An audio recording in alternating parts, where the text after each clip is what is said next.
Hello everyone. யாரை வரையணும்னு யோசிச்சுக்கிட்டே இருந்தேன். அப்போ தான் நான் இந்த வீடியோ பார்த்தேன்.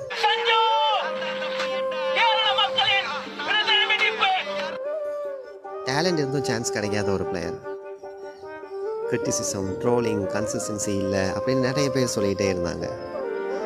சான்ஸ் கிடைக்கிறது ரொம்ப கம்மி. கிடைக்கிற சான்ஸும் ப்ரூவ் பண்ணணும் ட்ரை பண்ணிக்கிட்டே இருந்தார். சைலண்டாக ஒர்க் பண்ணி சத்தமாக ஒரு நல்ல ஆன்சர் கொடுத்தாரு. 2026 வேர்ல்ட் கப் அந்த மொமெண்ட் இந்தியா ஜெர்சியில் ப்ரெஷர் ஃபுல்லாக இருந்த சுச்சுவேஷனில் Sanju Samson not just played, he finish it. அந்த ஒரு செலிப்ரேஷன் அவருக்கு எதிரான எல்லா விமர்சனத்துக்கும் ஒரு சைலன்ஸாக இருந்துச்சு. இது ஒரு இன்னிங்ஸ் இல்லை, இது ஒரு journey from doubt to domination. This is Sanju Samson, a hero, a match Winner, a comeback. Believe பண்ணுங்கள், உங்கள் டைம் வரும்.